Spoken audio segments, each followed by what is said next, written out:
התשועות ועל המלחמות שעשית לאבותינו בימים ההם בזמן הזה.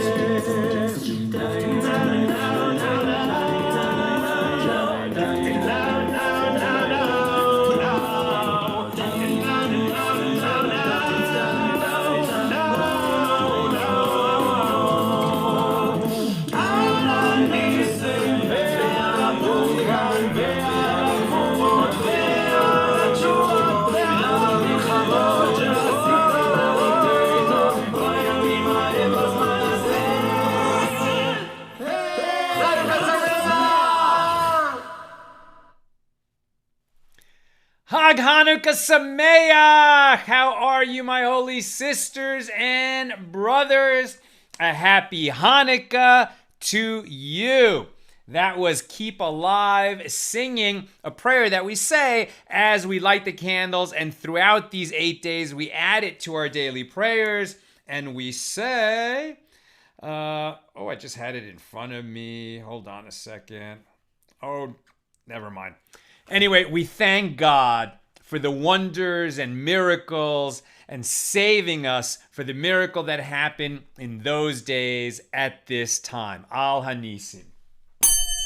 Let's light up the darkness. Got a really interesting class for you tonight. Who is going to be with us as we do a little learning on the first night of Hanukkah? My friends, Hanukkah is all about, going beyond. It's about going beyond. It's lighting up the darkness. We experience miracles in these days. At that time, thousands of years ago, miracles related to light. And today, and every Hanukkah, we stare at, this is not a Hanukkah light. We're going to be lighting the first candle of Hanukkah for the first night of Hanukkah. I'll do that inside with the family after the class. But it's the commandment to look at the Hanukkah lights. And as we gaze into that light and have a moment of peace, we should have gratitude. We should ask for help to be the man or woman that we really want to be in this world. And each night, there's something different. There's something different that we can pray for. We should have a moment of peace and just communing with the divine, asking God for the miracles that we need in our lives, because this is the Festival of Lights, and its inner meaning, the Festival of Miracles. If there's something that you need in your life, this is a very strong and appropriate time to pray for miracles. Who's with us tonight? James Roth is first from Indianapolis. Yehudit in South Carolina. Steven says Happy Hanukkah. John in Sedona. Bill says Happy Hanukkah. Tom with us saying Happy Hanukkah Sameach. Sharon Frant Brooks, Chag Urim Sameach, right? Happy Hanukkah on the light, on the Festival of Lights, Urim. Patrice Carter in Utah, Pauline in Arkansas, Pam in Tennessee, Gail in Virginia, Christo in Texas, Virginia sending love, Bridget in Texas, Rebecca in South Florida, Ann in California, Lucy in Minnesota, Fed SNC in Paris, France. It must be very late for you, Fed. Welcome. Bienvenue. Rebecca is tagging her friend Shelby. Bridget wishes us Happy Hanukkah. Karen with us from Arizona. Carol in Cleveland. Heidi says hi. Nancy in North Carolina, Southern Pines in North Carolina. Paula in Chicago. Heidi's originally from Cleveland. Nicholas with us from Portland. Wanda in Texas, and Penina in Sun City, Arizona. Over there on the YouTube side, Neil in Virginia, and somebody's name is McFugger Nuggets. There's an interesting name with a G, Fugger. Shalom from Ohio says Greg. Neil says Happy Hanukkah. Marjorie with us from Georgia, and Sheila in Montana. Welcome, everybody. Okay, tonight's class, we have a couple of dedications. Oliver Rosenberg dedicating our learning tonight to the memory of his grandfather, Stanley, his Hebrew name, Shmuel Zanvil Ben Sarah. That's Stanley Diller. May his memory always be for a blessing. Oliver Stanley was a really important person here in the Los Angeles Jewish community, who supported so many causes, particularly Jewish education. As you are doing now, carrying on that legacy, we wish you a great big Yasher Koach. May you be strengthened to support more good causes and do more mitzvahs. You're making your grandfather very proud. Also, Christine Orich, I'm not sure how to pronounce it. I'm sorry, Christine, is dedicating our learning tonight to all the AT Daily listeners. So this one is dedicated to you, my friends. And says Christine, happy Hanukkah to Sal and Nina. And Christine, may you be strengthened in all your righteous good deeds. May you enjoy good health, meaning, joy, and prosperity to 120. Where are we holding? This is Pesachim Yud Tes. We're on page 19 of Tractate Pesachim, the fourth volume of the Talmud. We're in chapter 1. We're continuing our discussion of Mishnah number 5. Recall, what this Mishnah is all about is addressing the question of whether, when we're burning the chametz, the leaven on the morning before Passover begins, if we encounter chametz, leavened bread, leavened products that has been consecrated, set aside for a priest, and some of it is in a state of tahara, it's in a pure state, has not come into contact with impurity, and some of this consecrated leavened products that were set aside for the priest and acquired holiness thereby, but did come into contact with impurity, and so they are tamei. Can we burn those things together, even though they stand to be destroyed because they're chametz? Still, some of it is pure, some of it is impure. We're commanded to maintain consecrated items in a state of purity. So are we going to mix the pure and impure consecrated leaven for burning? Rabbi Meir said yes. Rabbi Yosei said no. And in figuring out how the law is going to go, we've been addressing all these questions that really go to get at the nitty-gritty, the nuts and bolts of Tuma and tahor. We've had all kinds of different cases. This continues today. It gets very technical today, but we here at AT Daily are not going to go quite into those depths. We're not going to get quite that granular because a very interesting question comes up in today's a very interesting subject comes up in today's daf, which is the immersion of vessels, right? So vessels and utensils that are used in food preparation get immersed in water, the waters of a mikvah, right? So just like a person who has become impure immerses in a mikvah, so too the vessels and utensils which are used in food preparation immerse in a mikvah.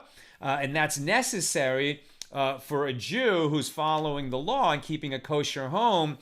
When new vessels are purchased, they need to be immersed, but not all vessels and not in the same way. And we're going to go into that very interesting subject momentarily. Let's just start, however, by mentioning one idea that gets mentioned in our page before we get here to the question of immersing vessels. And we have a very interesting distinction between Kodesh and Teruma. So we've been talking about this a little bit in the last few days. Teruma and Kodesh are both objects, foods, that have been consecrated. They've been set aside, right? Even though, right, we're not divine beings, God gave us the power to make something holy, right? So when we set aside some of our hard-earned money or our hard, worked, harvested grain, when we're living in an agricultural society, and particularly when we're living in the Holy Land and the temple is standing, so part of the tithing process is to set aside some of that grain or some of our income for the priest. When we set it aside, we consecrate it. We actually, holiness attaches to what we're going to give to the priest. At that point, only the priest can eat it. And we are obligated, we and the priest and everyone who's going to be a custodian of these consecrated goods, to keep it in a state of purity. Teruma is set aside for the use of the priest. The priest can eat it, we can't. Kodesh is what we've set aside to be offered as a sacrifice on the Mizbeach, on the altar, in the Holy Temple when the temple is standing in Jerusalem. It hasn't been there in 2,000 years, so we study these laws until the Messiah comes and the third temple is built. We won't be able to enact these laws. Nevertheless, Teruma and Kodesh are both consecrated items, but Kodesh has a higher level of holiness, and therefore it is more sensitive to impurity, to tuma. Something which has a very slight level of impurity will make Kodesh, right? Let's say a meat that is set aside to be offered on the altar, like an animal that's set aside to be offered on the altar, even after it's been slaughtered. That's why I say it's meat or it's flesh. It's not the animal itself. After it's been slaughtered, but before it's offered up on the altar, burned up, and depending on what kind of offering it is, some offerings are entirely consumed by the fire of the altar. Others, some is offered on the altar, and other parts of it are eaten by the priests. Some offerings, some goes on the altar, some is eaten by the priests, some is eaten by the people who bring the offering. And the Pesach offering is like that too. Very little of it goes on the altar, just some of its blood. And then the people who register to share together for Passover eat all of that, all the meat of that offering. But when we're talking about Kodesh, that's going to go up on the altar, very sensitive to impurity. So as we saw before, if you have a person who has become tamei, for example, they came into contact with a dead sheretz, a dead creeping thing. We were talking about that yesterday. So that person has to immerse in a mikveh, has to immerse in a special ritual bath that is fed by natural spring water, by rainwater. You can also use a lake or the ocean. A river is problematic. Or it can be a constructed mikveh for this purpose. So his purification requires him to immerse in the mikveh.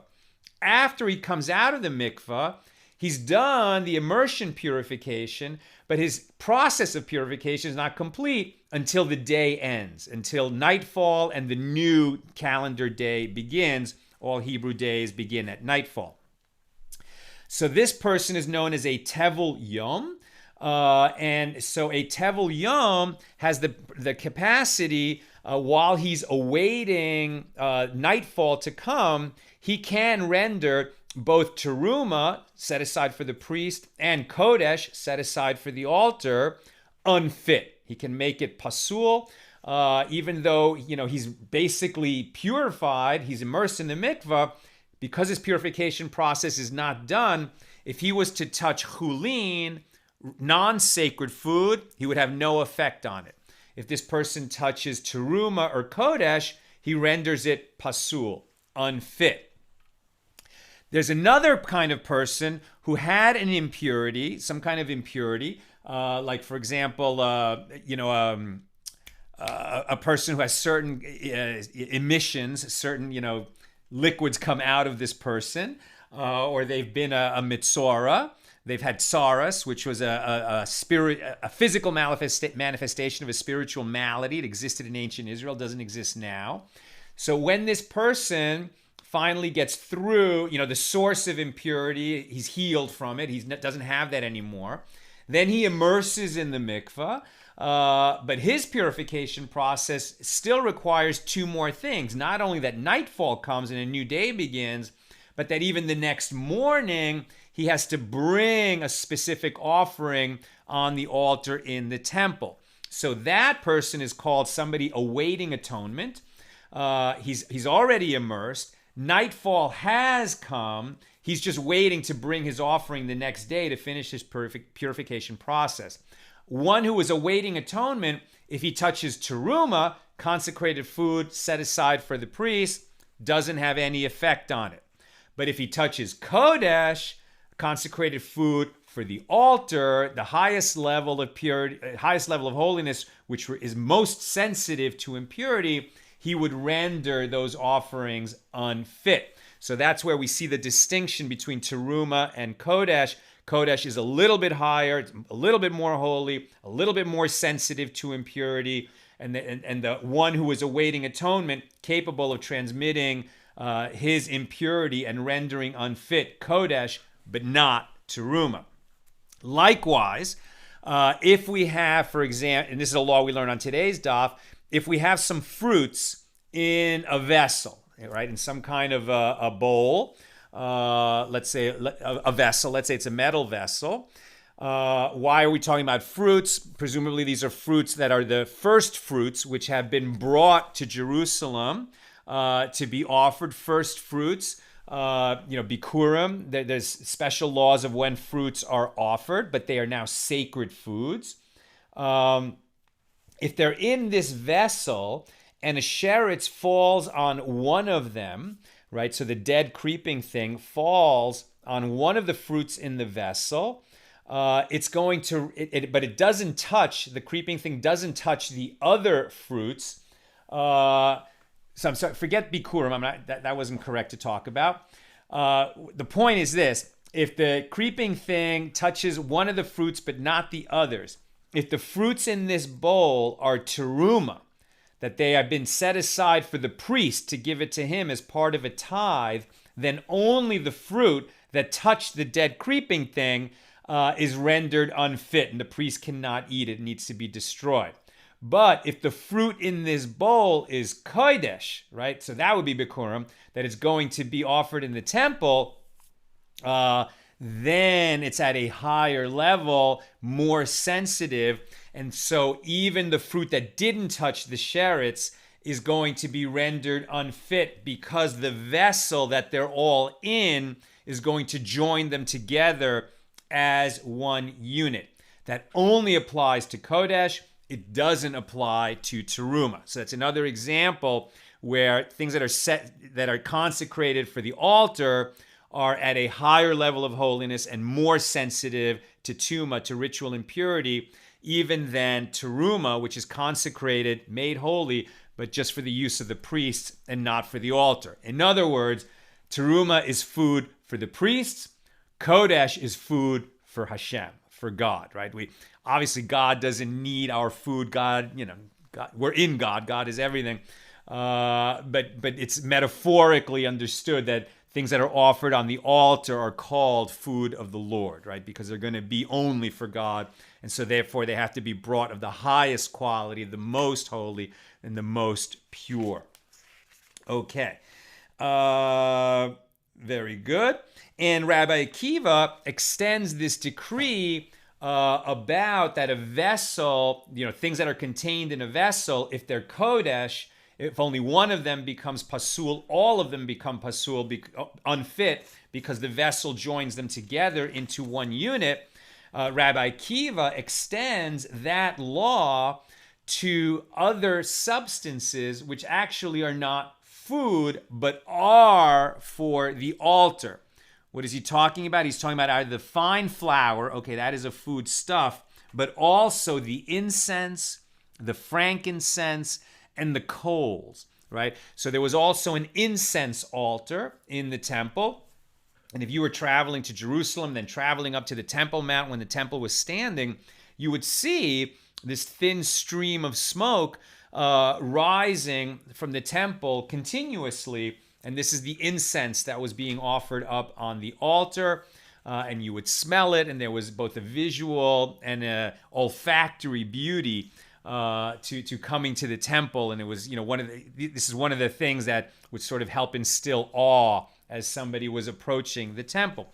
Rabbi Akiva would say that the incense, this frankincense and this other incense that is there for burning, not for eating, and the coals which help it burn, so normally that would not be subject to tuma, to ritual impurity, but because it's being brought up on the incense altar in the temple, The sages said it must be kept in a state of purity. And Rabbi Akiva said that this rule of if some of it becomes unfit, all of it becomes unfit when contained in a vessel.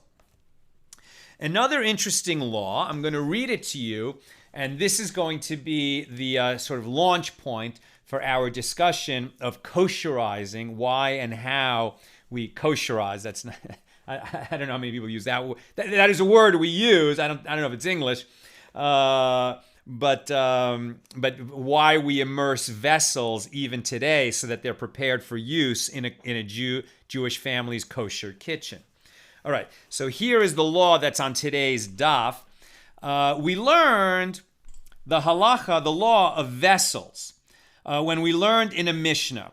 With regard to all the vessels found in Jerusalem, right? So the question here is, if a vessel, so imagine like a metal pot, is found in Jerusalem, like somebody dropped it, we can't return it, it's just lost, the owner has despaired of finding it, maybe we can return it, but the question is this metal vessel tamei or tahor, right? Are we going to make some kind of assumption about it? We don't know anything about it. All we know about this metal pot is it was found on the ground in Jerusalem. So maybe we want to return it to its owner, or maybe we're going to store it so that we have the possibility of returning it to its owner, because of course it is definitely a mitzvah, commandment in the Torah to return lost objects. But to do that, we're going to touch it, or maybe we touched it and we didn't think about that it might be impure.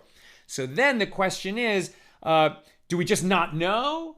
And then therefore what? Should we make an assumption if, for example, this found pot came into contact with teruma or kodesh, should we therefore make an assumption that this thing might have been tamei, and therefore we're in a state of uncertainty about something that's kodesh, something that we're going to offer on the altar, and maybe it's been rendered unfit, and therefore we shouldn't offer it on the altar? That's the question that's being addressed here. What assumption can we make about a vessel that is found in Jerusalem? So, with regard to all vessels found in Jerusalem, if they were found on the path leading down to the mikveh, where the idea is that the mikveh, because it's a pool of water, it's not going to be in an elevated place, it's going to be in a depressed place, physically depressed.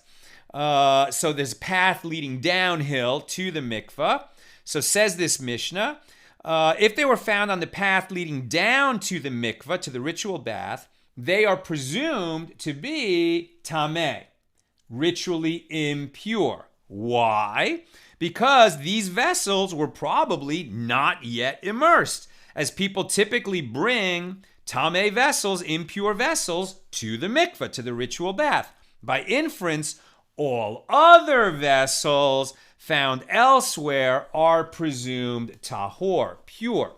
So it's an interesting deduction we're making here.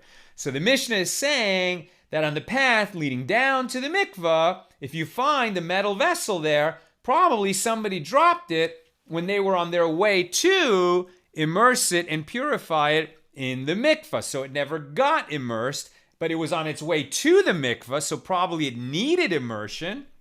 Therefore, we would assume that it is tamei. But since the Mishnah says things that are found on the path down to the mikveh are presumed to be tamei, that means that vessels everywhere else in Jerusalem are presumed, when found, to be tahor. There's no reason to assume that they are in a state of ritual impurity, so we assume they're tahor, ritually pure. But the Gemara raises a difficulty, and according to your reasoning, say that the latter clause of the Mishnah as follows. If the vessels were discovered on the path up from the mikveh, then they are presumed ritually pure, right? If they're found on the path going down, it must be because they needed immersion and they didn't get there. But if they're found on the path coming out, it must be that they needed immersion, they were immersed, and then the person took it, already immersed it. So they dropped it when they were returning from the mikveh. So this pot must have been immersed already. Therefore, it's tahor, ritually pure. And then therefore, if we can say by that deduction that vessels found on the path going up must be ritually pure, well, then we should say that vessels found everywhere else in Jerusalem, we should assume that they're actually tamei, ritually impure, right? And so if some pot found somewhere else on just some random street in Jerusalem came into contact with Kodesh, so maybe we should think, because of uncertainty, that Kodesh is unfit and now we can't offer it up on the altar.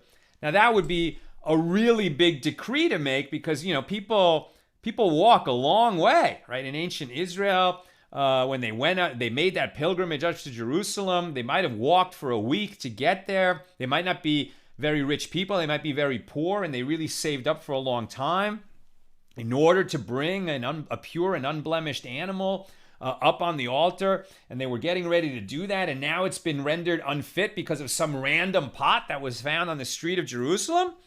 Rather, the first clause of the Mishnah is precise in its formulation, and therefore inferences may be drawn with regard to other vessels. But the latter clause is not precise in this way, and it comes to exclude only the small passageways near the mikveh, where it is unclear whether the vessels were being taken to or for immersion or being returned from the bath after being immersed. Since the vessels were certainly impure, right, they're found in the vicinity of the mikveh. Okay, if they're found in the vicinity of the mikveh, then we have a reason to suspect that they were impure, right? That's why they're there. Any vessel found near the mikveh was probably being brought to the mikveh to be immersed, to be purified, because it had become tamei. And, we're not sure whether it was dropped on the way down or on the way up. So it would make sense to assume that any vessels found near the mikveh are tamei, are impure, but any vessels found anywhere else in Jerusalem are tahor, are pure. And indeed, the law is vessels found in Jerusalem, all vessels found in Jerusalem are presumed pure. And here, actually, not like the Mishnah. All vessels found in Jerusalem are presumed pure, whether they are found on the path down to the ritual bath or on the path up from it. So they ended up saying that because it's in Jerusalem, where people are definitely more aware of sacrifices being brought, and they're going to be more careful. Apparently, there's no reason to assume. That's not really the Mishnah. The Mishnah is just being referenced on this page. When we actually study that Mishnah later in our journey, we'll get more into the rationale. What I want to do tonight, rather than talk about third, fourth, fifth degree tuma and how it passes from one substance to another, from vessels to liquids and liquids to solids, etc., it can be a little bit challenging and hard to keep track of.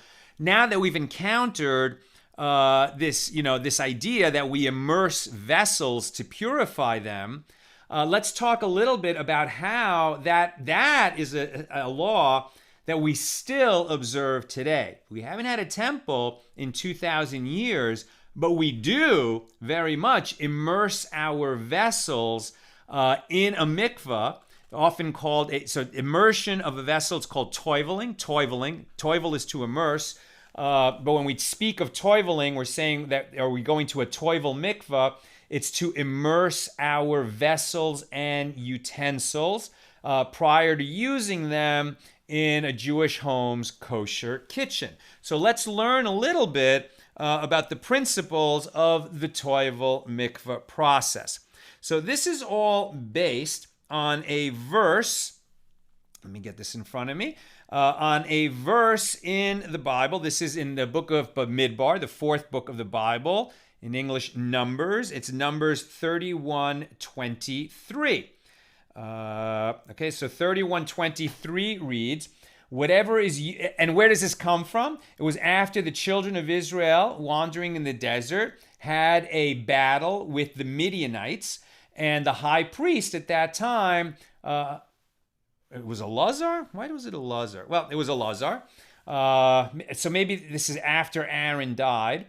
But at any rate, it's Elazar in his role as high priest, Aaron's son, says to the children of Israel, when they come back from this battle and they brought objects, utensils back that belonged to the soldiers that they defeated.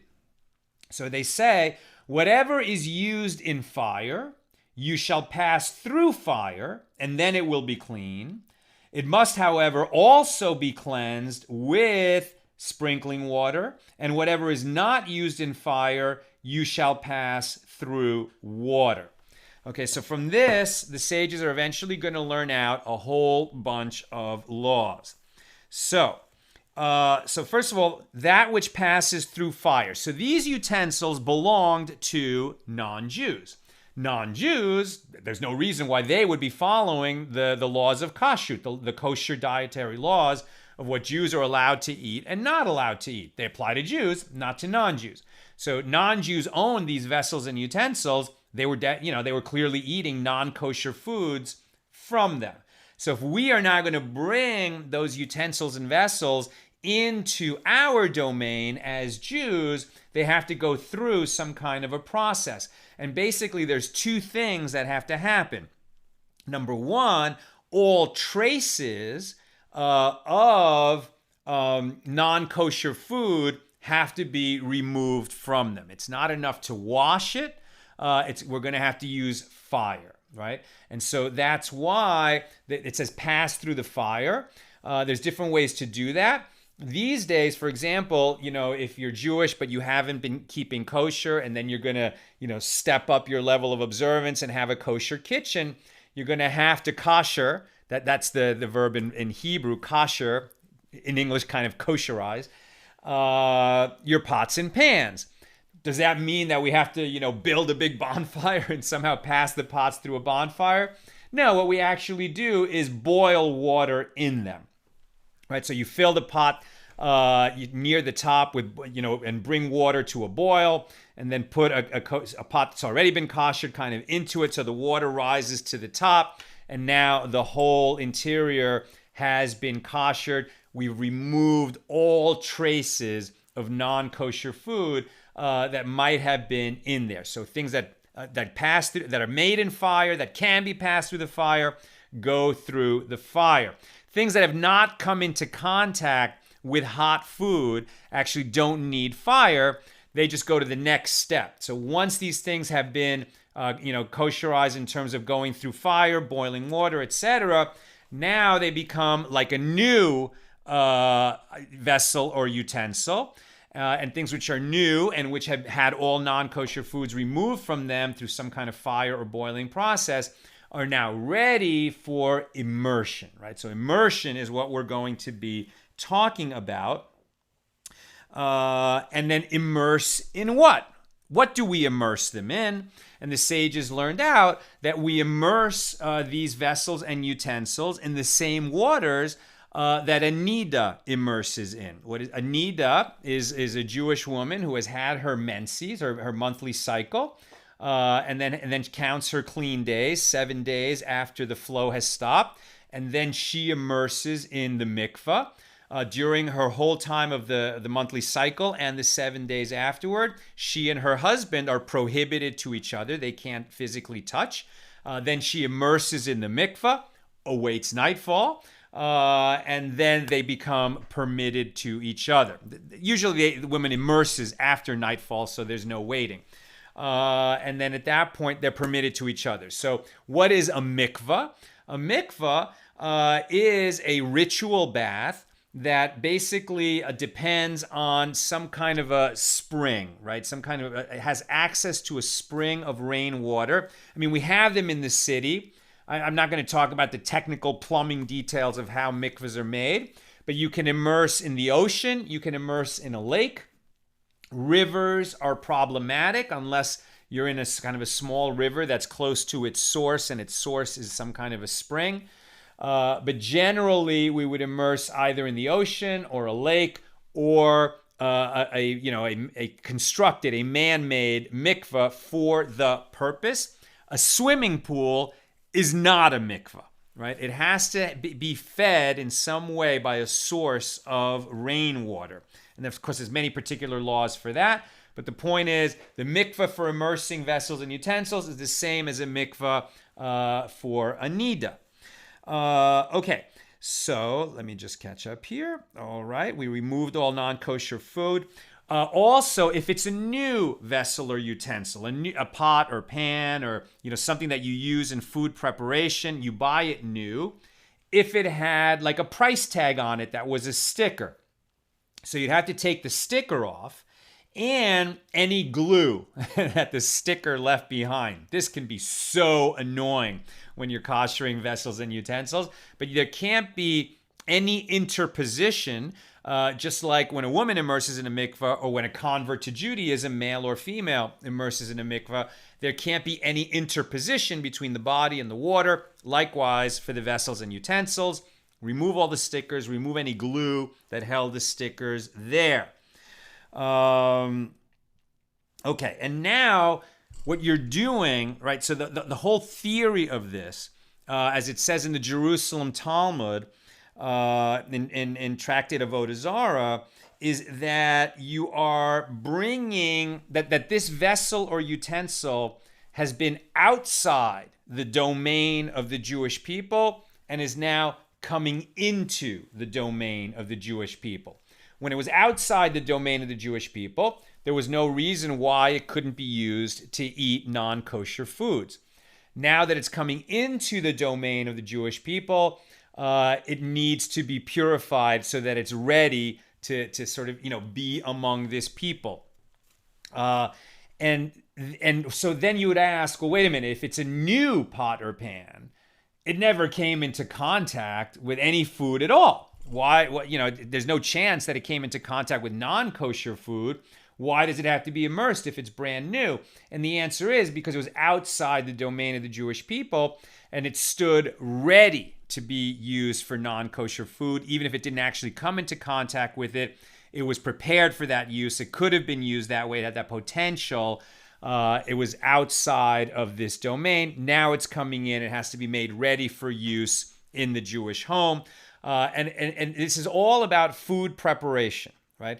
The things that need to be toivel, that need to be immersed, are vessels and utensils that are used for preparing, serving, or eating food. And this goes kind of hand in glove with this kind of philosophical understanding of the dinner table in a Jewish home. Once the temple was destroyed, the sanctity of the altar in the temple was transferred to the table. The table, right? The table where we eat our food. And that's why we say blessings before we eat, and we say grace after we eat. And there's this beautiful understanding that the altar in the temple, now its sanctity has been sort of dispersed widely, whereas before it only was the altar, one altar in the world in Jerusalem. Now that sanctity attaches to every, to the dinner table in every Jewish home. It's incredibly beautiful and empowering thought. And so you want to only bring foods that are kosher and prepared for that table. And when you're sitting around that table, you want to conduct yourself like you're in the presence of holiness, like you're around the altar. If you were standing near the altar in the temple when the temple was standing in ancient Jerusalem, you would have such a feeling of awe and gratitude. And it would be great if we could, train ourselves to bring that feeling to our dinner table and treat the people around the table with that kind of, that we're sharing a sacred space, and we would conduct ourselves appropriately and not say mean or offensive things to each other, not speak in a vulgar way over our table. Okay, we talked about this. Now, not all utensils and vessels do get immersed. This actually applies to metal and glass. Glass was added later. At the time the Torah was given, glass was very rare, if it existed at all. So that's something that the sages decreed later. So when the verse from the book of Numbers there, when Elazar trained the people how to pass these things through the fire and then purify them, he was talking about metal. Glass was added to it. So metal and glass. Now, if a metal or glass utensil or vessel was manufactured by a Jew, or meaning manufactured in a factory owned by a Jew, well then it has always been, since it was created, in the domain of the Jewish people. So if you were to actually buy metal or glass utensils from a Jewish-owned manufacturer, you would not have to immerse them. It's only when they're coming from outside the domain of the Jewish people. If it's owned by a partnership between Jews and non-Jews, so then it does get immersed, but you don't say the bracha. So when we fulfill this commandment of sort of purifying our vessels for use, in our homes for food preparation, we're fulfilling a commandment and we say a bracha. The blessing is, "Blessed are you, Lord our God, ruler of the universe, who sanctifies us with his commandments and commands us concerning the immersion of vessel or vessels," right? Keli or kelim. So normally we wouldn't say a blessing in Hebrew with the name of God in it if we weren't actually doing it, but you can do that for the purposes of teaching. So I'm just going to say it once. And this is what it would sound like. Baruch atah Adonai Eloheinu melech haolam asher kidshanu b'mitzvotav v'tzivanu al tevilat keli or kelim, vessel or vessels, plural. And you would say that blessing and then you do the immersion. So if it comes from a manufacturing company that's partnership between Jews and non-Jews, you do have to immerse it because it was owned by non-Jews in part, but you don't say the blessing because it was owned by Jews in part.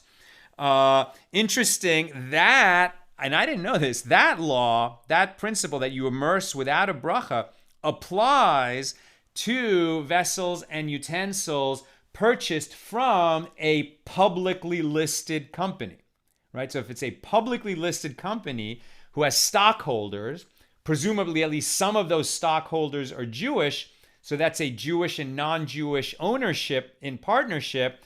So when you purchase such a pot or pan or fork or serving utensil, whatever, you would immerse in a mikveh before you use it in your kitchen, but you would not say a bracha. This is according to Chabad.org. Okay, so we said that. Okay, that's for metal and glass.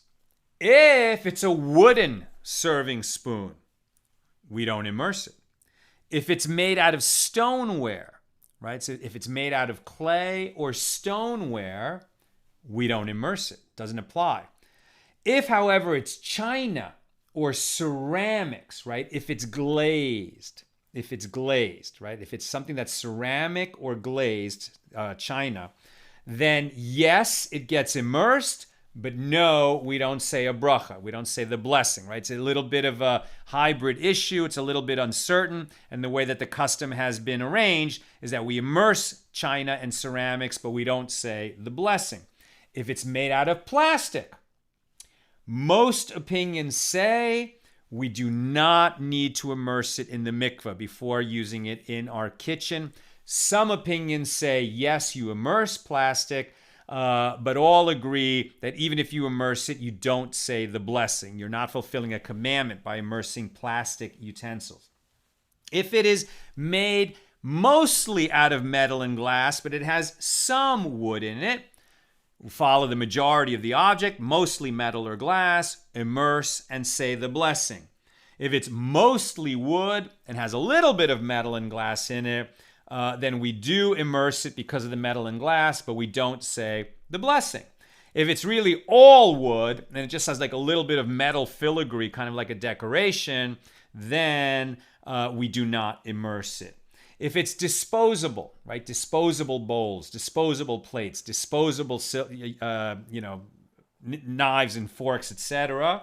Most opinions say do not immerse it. Some would say if you're planning to reuse it, you might immerse it, but definitely you would not say the blessing. This applies to all vessels and utensils that are going to be used and come into contact with food, right? So for preparing food, serving food, or eating the food needs to be immersed.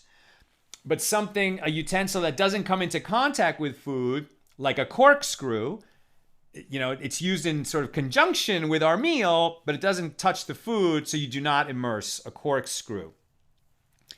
Appliances, like a food processor, which definitely comes into contact with food, but, very problematic to immerse an electric appliance in the waters of the mikvah. Before you assume that it cannot be immersed, I was shocked to read this. It says in the article Chabad.org, actually, there's a lot of electric appliances. Obviously, they're not plugged in when you immerse them in the mikvah, but you can immerse them and then leave them to dry for 3 days, and they won't be harmed. They'll work fine.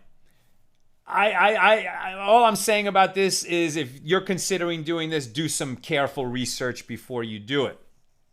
There's definitely vessels that are too large to immerse in the mikvah or too valuable to risk destroying them by putting them underwater. But they do come into contact with food. So what do we do in that case? Very interesting.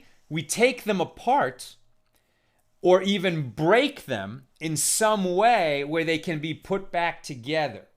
Then it's like when you then, the Jew, assemble it, it's like you become the manufacturer of it, and then it wouldn't actually need immersing, and that's how you can handle the electric appliance. But read up on this law. All of these rules, they're complex. If there's a question here that's unanswered, consult your rabbi. Okay. We talked about that. Okay.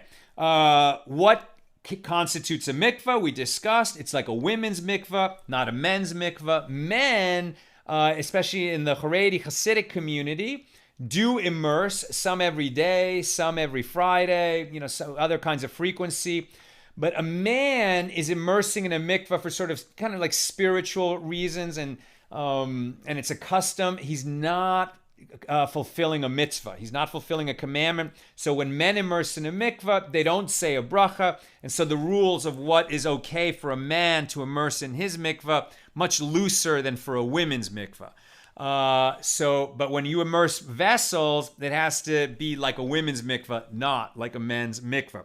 Usually in an established Jewish community, there's going to be, like here in LA, we're very fortunate, there's a toivel mikvah, right? There's a mikvah that's just for immersing vessels. You're not going to go immerse them in a place, where women are going to come and take their ritual mikvah immersion at the time of being a nida. Lakes or oceans are good. As we said, rivers are problematic. No, unless they're near a spring. And man-made, unless it is a mikvah, is no good. You can't immerse in a swimming pool or some other kind of man-made body of water. Now, we don't use items before they're toiveled, right? So you get this new bowl, you've got company coming, this is just the perfect bowl, but you haven't had a chance to immerse it in the mikvah, you can't use it. But what if you forgot that you couldn't use it, or somebody came over to help you, and they just put the food in that bowl that hadn't been toiveled yet? Is the food that comes into contact with this vessel that has not yet been toiveled, has not yet been immersed for use in a kosher kitchen, is the food rendered unfit? Now we can't eat it? No, it does not, because this is so many of these laws are by rabbinic decree. The original source of the law is from what, Elazar, the high priest, taught them coming back from battle. But so many more of the laws are just by rabbinic decree. So if your food touches this vessel before it's been toiveled, especially if it's not, first of all, it's not hot food, there's no transfer, there's no worry. But even hot food, it's not going to be rendered unfit. When you realize that you've done it, you have to remove the food right away from the untoiveled bowl, but it will not render your food unfit. And then you want to toivel that bowl at the first opportunity. Okay. We did that. Now, so we said that some, like for example, you bought several new vessels, some bowls and some serving spoons. They're all metal. And some of them came from a Jewish-owned company that manufactured it. And others came from a not Jewish-owned private company. It's not owned by Jews, and it's not a public company. So the ones that come from this non-public, non-Jewish-owned company definitely have to be immersed and with a blessing. You say the blessing, then you immerse. The ones that are coming from a Jewish manufacturer, well, they don't have to be immersed at all. But the ones that come from a public company that presumably is owned by both Jews and non-Jews among their stockholders, that one needs to be immersed and no blessing recited first. So if you have both kinds of objects that need to be immersed, but some need the blessing and some don't, so then you say the blessing first, then you immerse all the objects that need to be immersed and need a blessing, and then you immerse the objects that need immersion but don't need a blessing. And when you immerse, the whole idea is, and now I'm almost done, so if you have comments or questions, put them in now.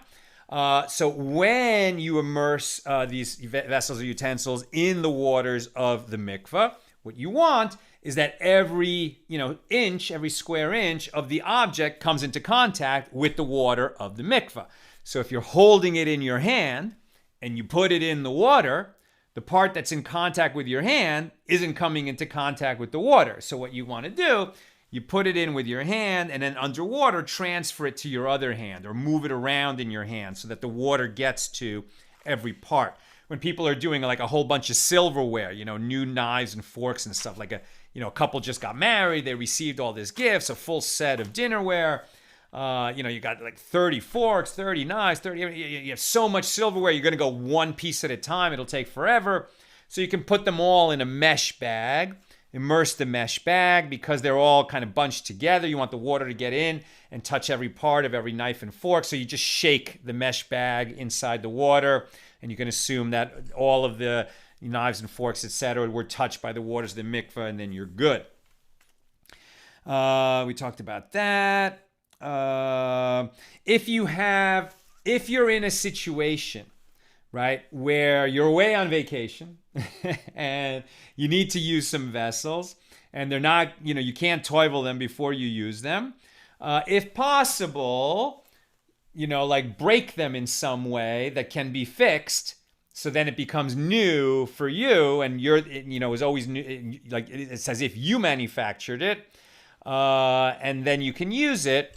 But then when you get it back home, because you took it apart and put it back together and just used it, but now that you get home and you have access to the toivel mikveh, you should still immerse it because it was kind of like a temporary fix. And that's the way that rule goes.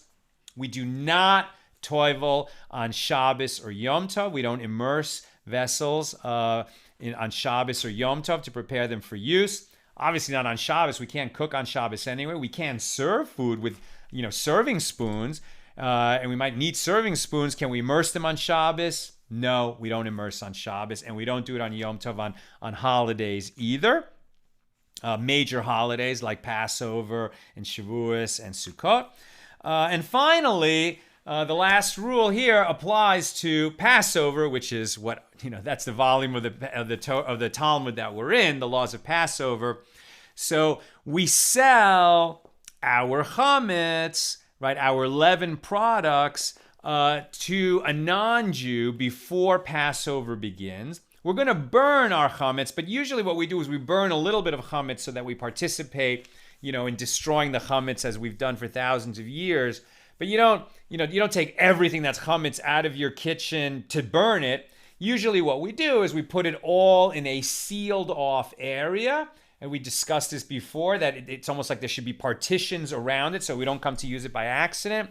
If people have a detached garage, that's a good way to do it. If you don't, just somewhere in your home where it's going to be sealed off completely during all of Passover. It can't be in your possession, so you can sell it to a non-Jew for a nominal amount where you and the non-Jew understand that he's going to give you $1 now for hundreds of dollars worth of food and the vessels that chametz is contained in. And then after Passover is over, you're going to give him $1 and he's going to sell it all back to you. It never leaves your home, but it was sealed off during all of Passover so you don't have to come into contact with leavened products. Now, the question that this begs with respect to toiveling is, well, you sold all your chametz and the vessels that contained it. So during Passover, a non-Jew owned all these metal vessels of yours. And now you're buying it back after Passover do we need to toivel those vessels? Do we need to immerse those metal and glass vessels when we receive it back because it was owned by a non-Jew during Passover and now we bought it back? It's come back into the domain, the possession of a Jewish family. And the answer is no, we do not need to immerse, because there never was a chance that during Passover your non-Jewish friend was going to come over and take that food and take those vessels and use it. He was doing you a favor just to have that in his possession. Very often, by the way, in lots of communities, you don't even have to interact with a non-Jew to do this. It's like the rabbi of the community. You kind of sign up that he does it for you, and he sells all the chametz and all the vessels of all his synagogue community. He makes an arrangement with a non-Jew, and it gets purchased for everybody.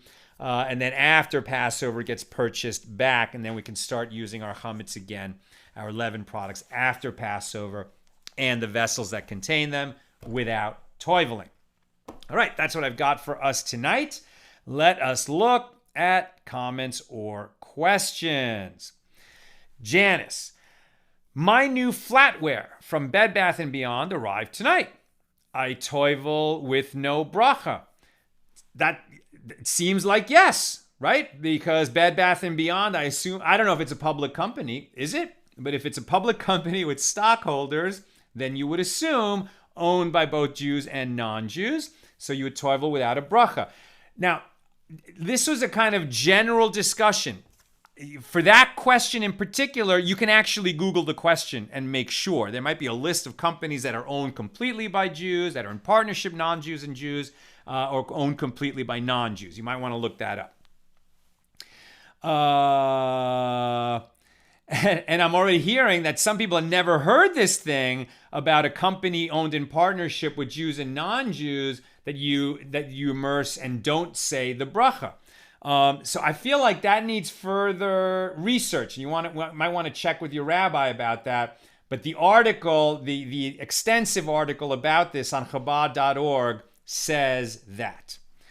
Marjorie says, one holiday, my friend wanted to use a beautiful glass bowl that she received. She gave it to me and asked to borrow it. She immersed it after the holiday. How did that custom come about? I never heard about this custom. It was a beautiful glass bowl that she received. She gave it to me and asked to borrow it. She immersed it after the holiday. How did that custom come about? I mean, I'm not sure what the circumstances were here, who's the Jew and who is the non-Jew. But the simple idea is, if it's owned or used by a non-Jew, even if it didn't come into contact with non-kosher food, it might have. It stood ready to do that. So then when it now comes into the possession of a Jew, it does need to be toiveled before it can be used in a kosher kitchen. And I'll tell you something. It's kind of a beautiful process because, if you haven't kept a kosher kitchen before, and then you do, you go through this huge process of koshering all your pots and pans. There's a lot of different stuff that's involved with that. It's a huge process. And then, you learn the rules. You learn how to keep a kosher kitchen, and then you're on your way. And then every time you get something new to add to the kitchen, you have to make this trip to the Toivel Mikvah to immerse, these new utensils and say this blessing if appropriate. And it just sort of keeps you connected to that spiritual dimension, right? These aren't just rules that are kind of annoying. We got to deal with them. The whole idea is that the kitchen is a nexus and a home and a source of sanctity in the home, right? It's like sanctity, pervades the home, and it comes from the kitchen outward in the home. And it's something very beautiful. I think Nina looked this up and says, please clarify that we do toivel with a bracha when we get new silverware. That's just not addressing this idea of, who was the previous owner, whether Jewish, not Jewish and non-Jewish partnership or non-Jew. But I think maybe what Nina's saying is that there's this assumption, you need to do this research. Now, I don't know. I'm not sure what the answer is. That's what the article on Chabad said. I've certainly seen, I think, in OU where they don't make this distinction and they just say, if it's glass or metal, you toivel it and say the bracha. So I feel like this needs further research. I can't answer now. which he's typing in, only in Israel don't we say the bracha when it's coming from a public company on with a Jewish ownership. Okay. Nina's listening to me inside. There's always a delay from when I speak to when it goes out on Facebook of about 10 to 20 seconds. It requires further study. Okay? It requires further study about whether you say the bracha or not. That's what I've got for us tonight. You should be blessed with a beautiful, uplifting, illuminating, and inspiring Hanukkah. Hag Hanukkah Sameach, a holiday of Hanukkah filled with joy.